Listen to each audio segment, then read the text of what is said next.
Welcome to this episode of Horrific History and Hauntings. I'm Beth. And I'm Ramy. We're your hosts, here to talk about the stories that the history books ignore. From horrific epidemics and ghostly hauntings to the catastrophes and tragic events that have sickened humanity. What happened today in history? Today in history. What is it, the third? Is it the fourth? No, I had to ask Joey because Oh. since my meds have been upped, I've been sleeping. You know, I had the same problem. Nothing is getting done, so I'm waiting until tonight to take it because I have so much that needs to be That's exactly done. what I had to start doing after I got mine. Yeah, I had to start taking them at night because I sleep in the day away.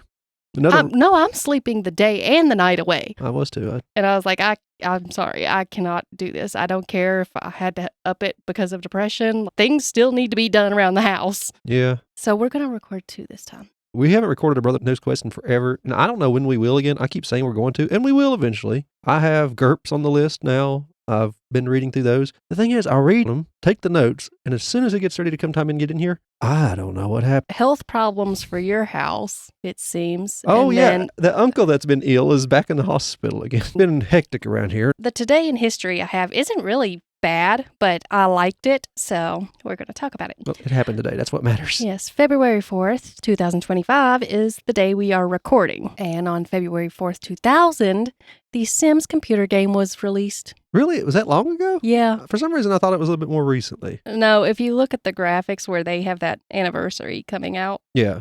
you could tell how old it is. If you don't know, I don't know how you wouldn't know, Sims allows players to control the life of virtual people, also known as Sims. Electronic Arts, also known as EA, had low expectations, but were surprised when the game became a success, and the franchise has remained successful for over 2 decades. I remember when you played it on the GameCube at our cousin's the first house. time I played it. And our grandmother didn't know what you were doing because she was in the kitchen making Thanksgiving dinner. And Kathy was laughing at you, our aunt, because you had tried to repair the refrigerator. TV, I think it was a TV. Are you sure? Yeah, it was the TV. You had tried to repair the TV. And at the same time, you had to use the restroom on the game. And as soon as you got electrocuted by the TV, you wet yourself. And so Kathy was laughing, saying, Beth just tried to fix the TV and got electrocuted and peed herself. And my grandma didn't know what she was talking about and said, oh, God, did she? Is she okay? Oh, that was rich. Yeah. I got better since then. Yeah. Yeah. She figured out how to use the remote and the toilet. The game became the best-selling computer game in 2000 and 2001, and even today, Sims is one of the best-selling computer games of all time. I think it's because they keep coming out with packs. Oh, yeah. Because I remember when you couldn't buy flat-screen televisions in Sims. Yeah. So that was our Today in History. That was a rant, and we didn't even get into anything important. And now I got to find out, because we're continuing John Wayne Gacy. Oh, yes. In part 1, we talked about John Wayne Gacy's troubled childhood and the abuse at the hands of his father, John Gacy Sr., along with a few of the red flags he displayed during his younger years. And as a young adult, he was active in politics and was successful in his career as a shoe salesman and his positions in the JCs. At the shoe store he worked at, he met his first wife and was married and had a son and a daughter. But he also found out he was attracted to men and young boys. In 1968, he was arrested and sentenced to 10 years for sexually assaulting teenage boys, but he was released only 18 months later due to good behavior. How good do you have to be to get out of that? Apparently, they really liked him. The last we talked about in part 1 was his first murder of 16-year-old Timothy Jack McCoy, who was the first victim to be placed in the crawl space of his home. He was called the Greyhound Busboy until he was identified. Now we're going on with John Wayne Gacy's life. In July 1972, Gacy married Carol Hoff, who one source said was a friend from his high school days. Another one said it was his sister's friend. Could have been both, for all I know. Carol was recently divorced with 2 daughters. She had just gotten out of a bad marriage, and she knew about Gacy's past time in prison, but she still chose to marry him and move her and her children into his home. He seemed like a very persuasive dude. Yeah, he was very good at talking his way into getting what he wanted. Just weeks after the wedding, Gacy faced yet another sexual assault charge. This time he had impersonated a police officer to coerce a boy into his car. Once inside the vehicle, Gacy made the boy perform oral acts on him, but the charges were dropped for a second time, and Gacy got away with this bad behavior again. Gacy claimed that his second murder occurred around January 1974. This victim, as far as I know, remains unidentified to this day. It may have changed I'm not sure because I know they're still working on some of that. Some of the identifications. Yeah. Investigators know he was likely between 14 to 18 years old with brown hair. His body was found wearing a silver ring. Gacy confessed to taking the boy's life by strangling him. At first, he hid the body in a closet, but as it began to decompose, Gacy explained it in a way that said the fluids began to leak from the victim's mouth and nose and was staining his carpet. So he moved the body from the closet and into the crawl space. The victim was later found wrapped in plastic bags. I found that the best way to not have a bodily fluid stain your floor is to maybe not do unspeakable things to them, murder them, and then try to hide their corpse in your house. But, that's just That would me. have been the best way to avoid it, yeah. This was when Gacy started stuffing cloth or the victim's underwear down their throats. This was an attempt to prevent the fluids from escaping, but like I said, you could have solved it by not murdering them. Around this time, Gacy created the clown Pogo and started dressing up to perform at children's events and hospitals. In 1974, Gacy left his construction job to establish his own company, Painting, Decorating, and Maintenance, or PDM Contractors Inc. As it works, gets the point across.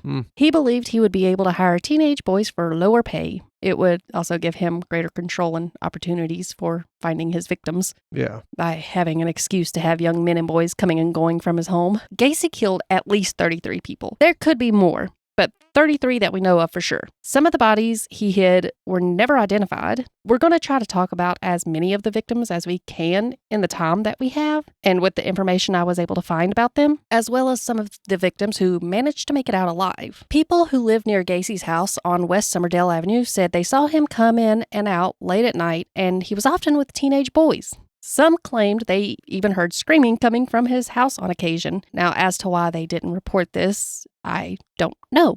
Unless it was just because he was very well liked and respected in the community. Somebody screaming and disturbing my sleep. Could you check that out? Edward Lynch was the other boy who went to the police at the same time that Donald did. We talked about this in part 1. Mm-hmm. He worked with Gacy at one of the KFC restaurants. One night while Gacy's first wife was having their baby in the hospital, Gacy invited Edward over to watch porn. Gacy got Edward to play a game of pool with him. There was this little bet. If Gacy won, Edward would have to give him oral, vice versa. Yeah. The other way. Edward said he won, but he refused the, quote, reward from Gacy, which caused Gacy to become enraged and aggressively corner Edward in the bedroom. Gacy and Edward were physically fighting for a while, which resulted in Gacy cutting Edward's arm. Upon seeing the blood, Gacy apologized and bandaged Edward's wound and then led him back to the basement. And he attempted to soothe him with more porn. Oh. Not much time had passed before Gacy started up his bad behavior, though. He restrained Edward by chaining his hands behind his back and then forcefully pushed him down, mounted him, and tried to molest him.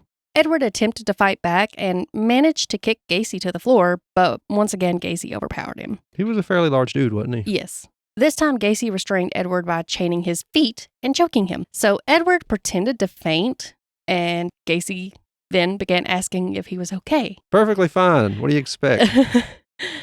Afterward, Gacy drove him home as if everything was all fine and dandy. As if he hadn't just tried to molest and murder the kid. Michael Reed, a 20-year-old in Chicago, encountered John Wayne Gacy, who offered him both work and to give him a blowjob. Reed agreed to these propositions offered by Gacy and entered a business partnership with him. He went around the neighborhood doing maintenance work and even ended up moving in Gacy's home and slept in Gacy's room. This was a couple. Yeah. One day, and he's still married to Carol, living in the house. Oh, no. Yeah. What, Carol, did you know about this stuff? I mean, surely she knew, right? She had the reputation. She knew it passed. She knew about his prison. I don't know. I feel like she definitely should have known, but I don't know. One day, Gacy asked Reed to grab a fuse that had fallen under a bench in the garage. While bent over to do as he was asked, Gacy decided to bash Reed in the head with a hammer. I wonder what caused that. It seemed like a decent arrangement in his part. Yes. Reed was somehow still conscious, so he managed to grab Gacy and tried to figure out what the hell was going on and asking him, what the hell are you doing? Gacy didn't offer any logical explanation as to why he did this. He simply stated he just had an impulsive desire to kill him. I would never talk to that man again. Well, it was nice knowing you. I gotta go. Tell Carol goodbye. Yeah. Michael decided to move out of the house the following day. Yeah. But he chose not to report the incident to the police. At least he moved out. Yeah, self-preservation. Yeah.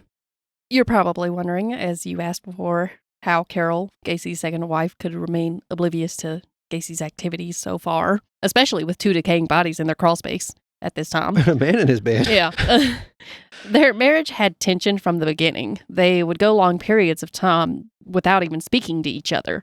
Her suspicions grew as she noticed Gacy was frequently staying in the garage, and she and her children were not allowed to enter the garage either. She also began to notice the foul odor coming from the crawl space. Yeah. As well as an infestation of insects. That part would have pissed me off especially. Yeah. I can handle foul odors a lot better than infestation. Mm-hmm. Gacy's excuse for all of this was that it was a broken sewer pipe, and he resorted to using quicklime and eventually concrete in an attempt to mask the stench. So I guess she was just putting up with it, even though she suspected something. It's so confusing to me how much people are willing to put up with. Mm-hmm. David Edgecombe, a former employee of Gacy's, quit his job suddenly to go on a trip with friends. Late one night, Gacy unexpectedly appeared at David's bedroom window to invite him to a party. David agreed, and he decided to bring his husky dog with him, Puppy Dog. Oh. Gacy took him to the Democratic Precinct headquarters where he offered David money to drink half a pint of rum. After agreeing to this challenge and consuming the alcohol, of course, David passed out. Oh no, David. When he woke up, he found himself handcuffed in Gacy's garage, with Gacy on top of him attempting to strangle him while saying, "You son of a bitch, you'll never quit on me again." The man held a grudge. Yeah. As one would likely do in this situation, David began screaming, which alerted his dog, who had been trying to get through the door, to David. He was scratching at the garage door because he's a good doggy. This seemed to cause Gacy to stop what he was doing. And again, he just drove David and his dog back home as if nothing had happened there. Why wouldn't he? Seems like it always works out for him. Yeah. So, he keeps getting away with it. this was a joke. Ha ha. Tee. I was choking Here's you your as a money. joke. LMFAO. Buy you some hangover stuff for tomorrow. Well, about this time, Gacy began using his handcuff tricks by betting boys that they couldn't get out of these he said they were trick handcuffs. They were not. Then after they were in the handcuffs, he would tell them the only way out is with the key. Sometimes he would also do this trick with rope, and he resorted to using chloroform. In 1975, a 16-year-old survivor named Tony volunteered to help clean up at the Democratic Precinct headquarters. While working, Gacy made sexual advances toward him and refused to accept Tony's rejections. Eventually, after Gacy kept going, Tony threatened to beat Gacy with the chair. Wow. Or a chain. 14-year-old, you say? I think it was a chain, and for some reason I said chair. How old was it? He was 16. 16. Okay, that's more. Okay, Yeah. That's like a 14-year-old boy. Yeah. I'll get you. Yeah. At this point, Gacy decided to act as if he was joking the whole time. Why not? He was getting threatened to get beat. But about a month later, Gacy made a visit to Tony's home while his parents were away and invited him to a party. He used the usual... How did he even know the kid still? Like, the kid's alone now. How did he know that? Unless he was watching, I don't know. Or talking. Mm-hmm. Maybe they were staying in touch. Awkward. Yeah. But Gacy used his usual alcohol and porn to lure him in. And for some reason, after the past experience, Tony agreed to go to his house. Once there, Gacy challenged Tony to escape from the handcuffs, which he claimed were trick cuffs. But Tony agreed, but he cleverly ensured that one of the cuffs was not fully snapped shut. Genius. Yeah. Once Gacy was convinced Tony was completely restrained with the cuffs, he got aggressive and tried to undress Tony. And something I should have mentioned earlier is that Tony was a tall, athletic wrestler. We might explain why he could threaten a man earlier. Yeah. Tony used a wrestling move to overpower Gacy. After he broke free from the handcuffs, he was smart enough to not snap fully closed. He got Gacy to the ground, flipped him on his stomach, and handcuffed him. Ha-ha. Which caused Gacy to be angry and yell because this did not go as planned for him. He's been captured by a kid. Yeah. Eventually, after Gacy calmed down, Tony let him go and then went on as if nothing ever happened. In addition to not allowing Carol and the kids in the garage, Gacy then began bringing home cutout magazine pictures of nude men. And that's where Carol draws the line. No. Okay. No. She also stumbled upon Polaroid photographs of the same nature. Oh. She also claimed that in one of these pictures, the man appeared to have blood on him. When Carol confronted him about this, Gacy deflected and suggested that they should no longer have sex, to which she agreed. He's like, I'm going to cut you off. And she said, okay. And he did this on Mother's Day as well. Oh, man. Yeah. In 1975, Gacy's mother moved to Arkansas. When she broke her hip, Carol went to care for her. During this time that Carol was gone, 18-year-old John Bukovich was working for Gacy. Gacy claimed John owed him money and was repaying him in payments as he worked. On July 31st, 1975, John allegedly arrived at Gacy's house to demand an unpaid check after quitting his job after 8 months. Oh. He doesn't like quitters. Gacy said that he brought some friends with him, and to calm down the situation, they drank beer and got high together. And then Gacy claimed the next thing he knew was John was on the floor deceased. What happened to the friends? I don't know. That's a good question. Weren't very good friends, apparently. Yeah. Huh. If he was telling the truth about that. We just have his claim of it. Gacy claimed that prior to John's death, he encountered him in town where John jumped in front of Gacy's car demanding money. He then stated that John hopped into the car and they went back to his house to drink alcohol. How does that make any sense? How? Maybe he's very, very persuasive. Just get in the car and we'll talk it out.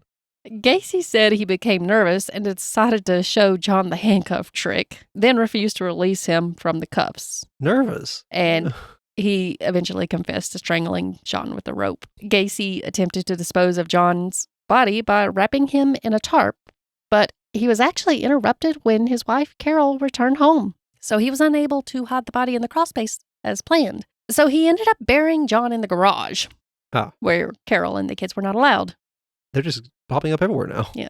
And after his arrest, Gacy made claims about finding strangled kids in the house without any memory of how they got there. He claimed he would black out and wake up to dead young boys. Carol, of course, kept noticing the stench of the rotting corpses in the house and the infestation of insects and Gacy's unusual behavior. She also said she knew he was having sex with young boys. So she finally decided to investigate the garage.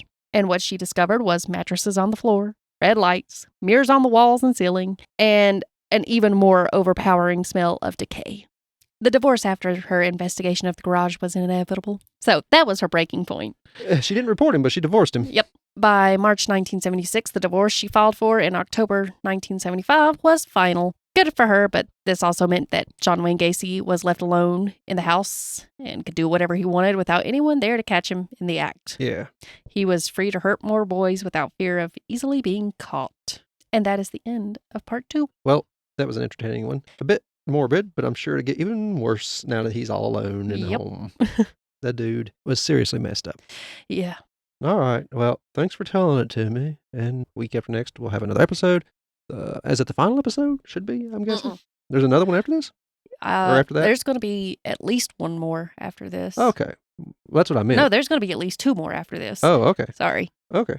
Well, there'll be more. This is a long series, apparently. I wasn't aware. I knew it was a lot of murders. I'm trying to make it in multiple parts as well so that I can get caught up on episodes and have some ahead of time since everybody's life is going to shit and it's harder to get things done. It has. Just went roughly lately. All righty. Well, if you like what you heard here, we are part of the Gruesome Gaming Group Podcast Network. We have other podcasts that aren't coming out right now because of life, but they will eventually.